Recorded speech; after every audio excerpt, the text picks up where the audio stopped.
Hey everybody, welcome back to WineupTV. I'm your host Wayne with Todd Coffin from Vintus, and who lives in San Francisco, and so you rep the couple brands.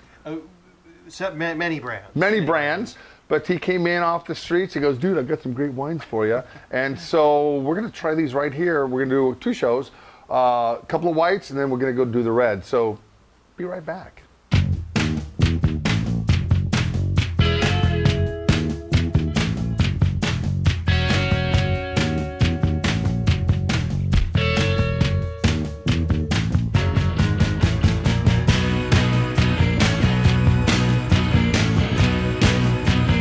All right, Todd, thank you for coming in. Thank you for coming out with the Portland, Oregon. Do you get up here very often? I love to come to Portland. This is a great Don't we have a great city here? It is. You're lucky. You know, I mean, you live in a great city. I'm not saying San Francisco, I tell you, everybody in the world knows where San Francisco is. Most people know where Seattle is. Portland's hidden gem stuck between the two. Yeah. You know, but if you're demographic, about between 30 and 50, I mean, Portland's a great town. Yeah. Great beer, great everything. All right, so two white wines we're going to talk about today. One's a Prosecco Glera grape. It's a single vineyard estate. It is a single vineyard estate called Tenuta Filodora, right in the heart of the Prosecco region, right outside of the town of Valdobbiadene, which is the Are you going to drink with me? Yeah, please, absolutely. I want to get you in trouble. So, you know, classic Italian sparkling wine, and it is very fresh, very dry, very spicy. And it's from a family-owned estate, fourth generation, 100% estate vineyards for this producer, the Tomasi family. And the first time they made a Prosecco. First time they've made a Prosecco, exactly. Well, let's see if they can do it again. But it's a DOCG wine, so... It's actually DOC. It's very close to Valdobbiadene, but just outside of the DOCG border. I'm beginning to love bubbles more and more. Mm-hmm. You know, it's not one of those go-to things. Sorry, I don't have a spit bucket. You're going to have to swallow on this show. You know, that's just what it is. Yeah. I guess I could get one, but, you know, it's too late now. Interesting wine.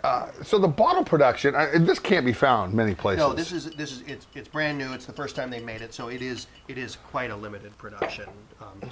I mean, total production is probably around 5,000 cases. So it's not overly acidic. It's got a good balance. It's got good yeasty characteristics to it. Mm-hmm. It's a good mouthfeel. This and the retail on this is about... It's going to be about 18. About 18 bucks. Yeah. You know what? Under 20 bucks for a good sparkling wine, that's not a bad gig. Yeah, right absolutely. There. Hey, there's a lot of bad over $20 bottles of wine out there. Right. And the nice thing about this too, it's got dryness to it. A lot of Proseccos can be a little bit sweet, and this isn't, you know, overly sweet or cloying. It's fresh and balanced. I like fresh wine. Waiter, bring me the fresh wine. How dare you? How dare you bring me old wine? That is very nice wine. All right, so the next one we'll talk about. I was really introduced to this when I worked at Mondavi in Napa. Okay. They did a Tokai Friulano, and I know the Tokai, confuse that with Hungary. The Friulano grape, kind of coming back from a near-death experience. Yeah, Mario Schiopetto was the founder of Schiopetto Winery in 1965, and Friulano was the first wine he made in 1968, vintage, I'm pretty sure, and it was a grape varietal that was on the brink of extinction. And if it hadn't been for Mario, we might not have this wine today. And now it is quite popular. Collio is in the very northeastern corner of Italy, northeast of Venice, right on the Slovenian border. The vineyards are former ocean floor, so you'll find a lot of seashells and rocks in the vineyards.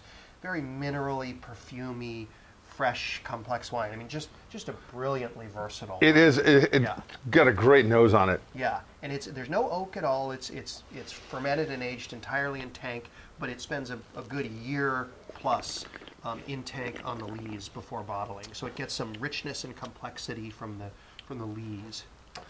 Not a cheap or inexpensive white wine. This is about 28 bucks a bottle, right around there. And what I like about it, there's no barcode. People go, well, what's that? What's the big deal with that? They don't make a lot of it. I bet you not a lot of this is made. Most of this is sold in restaurants, really. Yeah. At least around the world for Schiopetto and in Italy. Friulano, you know, I'm rocking it. I love the Friulano, love the mouthfeel. It's not a Chardonnay, it's not a Riesling. It's dry, but not bone dry. No. It's got a little richness to it. You know, for stainless steel tank fermented, yeah, it does have a lot of richness to it. Yeah, and I think that's because of the extended aging in tank and that extended contact with the leaves that just gives richness and complexity. That's where you get a lot of your complexities. Yeah, totally. You know, and most producers are going to bottle it really quickly because they don't have time to sit on all that juice through the following harvest and have basically 2 vintages at any given time.